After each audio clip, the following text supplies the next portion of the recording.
De Saint Jean de la Croix, la montée du mont Carmel, livre 3, chapitre 30, suite.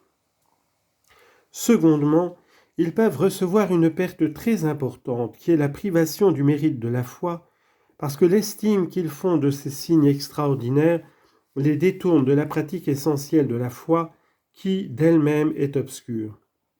De là vient que plus il y a de merveilles qui concourent à faire croire, moins il y a de mérite à donner sa créance. Car la foi, dit saint Grégoire, est vide de mérite lorsque la raison humaine et l'expérience lui servent de preuve. C'est pourquoi Dieu n'accorde aux hommes des miracles que quand ils sont nécessaires pour les engager à croire ou pour avancer la gloire de son saint nom ou pour d'autres fins très saintes que ses fidèles serviteurs se proposent en ces rencontres. De peur aussi que ses disciples ne perdent le mérite de la foi, s'il les eût convaincus de sa résurrection par des preuves tirées de la raison et de l'expérience, il fit plusieurs choses miraculeuses avant que de paraître à leurs yeux en sa vie glorieuse, afin que sans le voir, ils croient qu'il était ressuscité. Il montra d'abord à Marie-Madeleine son tombeau vide. Ensuite, il commanda aux anges de lui déclarer ce mystère, parce que, dit saint Paul, la foi vient de l'ouïe, parce qu'elle le crut avant qu'elle en eût des preuves par la vue. Lors même qu'elle le vit, ce ne fut que sous la figure d'un jardinier, afin que la ferveur que la présence du Sauveur lui inspirerait acheva d'affermir et de perfectionner sa créance, qui était au commencement un peu faible et imparfaite. Jean chapitre 20, verset 2. Il fit aussi annoncer par des femmes sa résurrection aux apôtres, qui coururent ensuite voir le sépulcre de leur maître. Et lorsqu'il se joignit aux disciples qui allaient au bourg d'Emmaüs, il enflamma leur cœur d'une extrême ardeur avant de se découvrir à eux. Il reprit enfin ses apôtres et ses disciples, tous ensemble, de ce qu'ils n'avaient pas ajouté foi au témoignage de ceux qui leur avaient donné des assurances de sa résurrection. Il fit le même reproche à saint Thomas, qui voulut se convaincre de ce mystère par l'attouchement de ses plaies, et il l'instruisit de son devoir par ces paroles consolantes, « Heureux ceux qui croient, quoiqu'ils n'aient pas vu. » Jean chapitre 20, verset 29. Ces remarques prouvent que Dieu n'agrée pas toujours que les hommes le prient de faire des miracles, ni qu'il désire des choses extraordinaires. Si bien qu'il blâma les pharisiens de ce qu'ils ne voyaient des prodiges, s'ils ne voyaient des prodiges, ils ne croyaient pas. Jean chapitre 4, verset 48. De sorte que ceux qui se font un plaisir de voir ces œuvres surnaturelles affaiblissent leur foi et le mérite de cette vertu.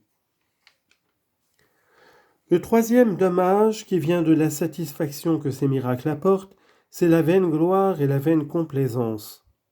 Elles gâtent l'esprit et le cœur de ceux qui succombent à leurs atteintes, car ce plaisir, lorsqu'on ne le renferme pas tout en Dieu, n'est que vanité, comme le montre la réprimande que Jésus-Christ fit à ses apôtres qui se réjouissaient de ce que les démons se soumettaient à leurs ordres.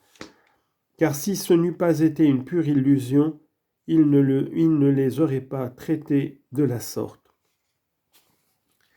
Chapitre 31. L'âme reçoit deux avantages du renoncement à la joie dont les grâces surnaturelles et gratuites de Dieu la comblent. Outre que l'âme qui se prive elle-même du contentement de ces merveilles se garantit des inconvénients que nous venons de dire, elle en retire deux utilités considérables. La première est qu'elle glorifie Dieu, la seconde qu'elle se relève beaucoup elle-même. Elle rend de l'honneur à Dieu en deux manières. Premièrement, quand elle détache sa volonté et son plaisir de tout ce qui n'est pas Dieu pour les transférer en lui, comme le prophète le roi n'a voulu exprimer par ses paroles, l'homme élèvera son cœur et Dieu sera exalté.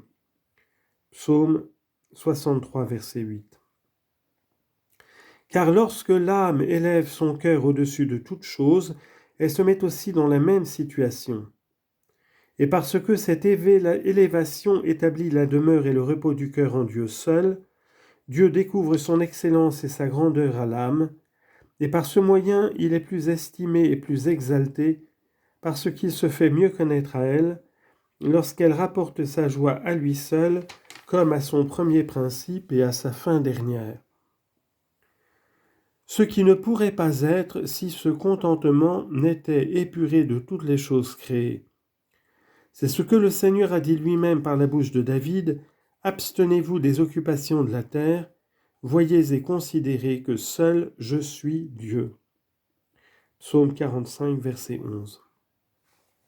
Et ailleurs, « J'ai paru, dit ce roi, devant vous, mon Dieu, dans une terre déserte, inaccessible et sans eau, comme dans le sanctuaire, pour contempler votre puissance et votre majesté. »